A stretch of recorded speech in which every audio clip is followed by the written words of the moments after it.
Hey guys, Happy New Year. I was doing a study this morning and I was looking in Ecclesiastes because one of my friends, Beth Ann, got me reading that like a month ago and I've been stuck in it ever since. I've never really read much out of it before, and then she got me like sucked into it. So, I found a common theme in Ecclesiastes chapter 5 and some in 6, and it's if I only had more.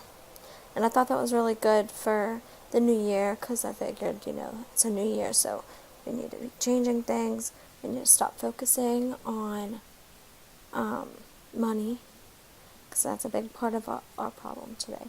So, Bible gives us 4 different warnings in Ecclesiastes of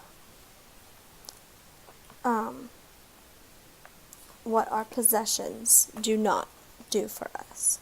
So the first one is our possessions never satisfy. So if we look at Ecclesiastes 5 verse 10, in just a second, that's Psalms. Ecclesiastes 5 verse 10. He that loveth silver shall not be satisfied with silver, nor he that loveth abundance with increase. This is also vanity. So, here's how I look at that. We are eternal beings. We don't belong here. So, why would anything of this earth satisfy us if we don't belong here? It's all temporary. I read this thing in a passage earlier when I was studying on this topic, and it said we're managers of our possessions, not owners. We do not own anything. God owns everything. And Psalms 24:1, that was the scripture that went along with that. The earth is the Lord's, and the fullness thereof, the world, and they that dwell therein. So, the earth is His. These things don't belong to us. We belong to Him. We are His children. So, He lets us use this earth. We don't own it. We manage it. Okay, second warning it gives. Possessions cannot bring peace. Ecclesiastes 5:12. Ecclesiastes 5:12 says, "The sleep of the laboring man is sweet, whether he eat little or much, but the abundance of the rich will not suffer him to sleep." So,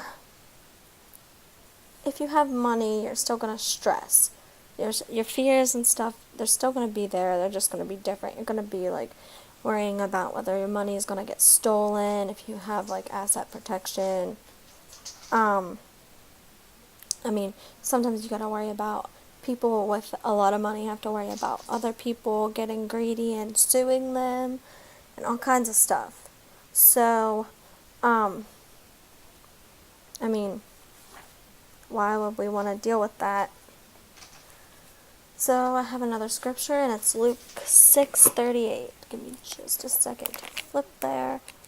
Matthew, Mark, Luke. Of course, I skipped it. 6:38.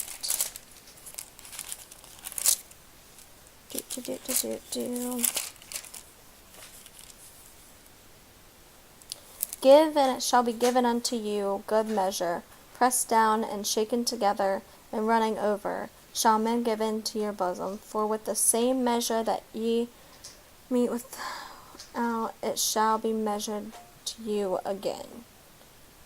So, here's my thing. Our possessions are usually and should be used for the good of others. And there should be too. Like, when we have things, we should be more willing to give to other people. Like, for example, our neighbor upstairs. our thing is food for some reason. Like, if we're running low on food or something, Tyler and I are running low on food, he'll invite us up for dinner. If he has an abundance of food, he'll invite us up for dinner. And when we get food at the beginning of the month and stuff, we always, when we cook dinner, we take him up some. And that's, like, I think that's the kind of stuff it's meaning. I mean, it's not only with food, it's with all of our possessions. We need to be giving to others. So, another thing that I realized about possessions and stuff is, like, having,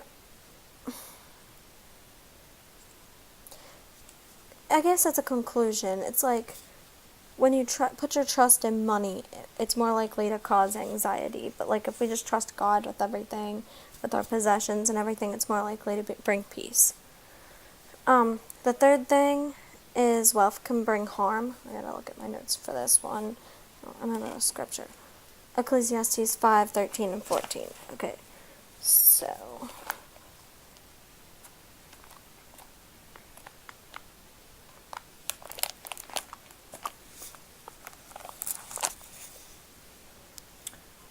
there is a sore evil which I have seen under the sun, namely riches kept for the owners thereof to their hurt. But those riches perish by evil, travail, and he begetteth a son, and there is nothing in his hand. So, let's see. Bringing harm. Like, I was talking about, people stealing from people who have a lot of money. They're more likely to be involved with theft. Okay, let's talk about a lottery winner.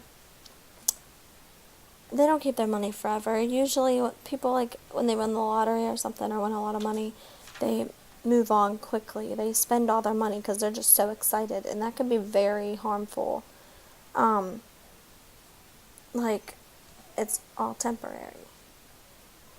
So, as followers of Christ, we need to hold on to our possessions very gently, and be content with what we have, because in 2 Corinthians 8:13 and 14, it says that our surplus is for others, and their surplus is for us. The fourth one is you can't take it with you. And that is Ecclesiastes 5:15 through 17. As he came forth of his mother's womb, naked shall he return to go as he came, and shall take nothing of his labor, which he may carry away in his hand. And this also is a sore evil, that in all points as he came, so shall he go, and what profit hath he that hath labored for the wind? All his days also he eateth in darkness, and he hath much sorrow and wrath with his wickedness. So, we can't, it's not going to go with us. And this, I mean, we talked about how things are, thank you, Kat. We talked about how things are temporary, and anything that we have here, it's not going to go to heaven with us, so why would we want it that much? So, yeah, I mean, I just figured that was a good thing to start out the new year with, as we strive for success, and everyone needs to strive for the right kind of success and be successful for the right reasons.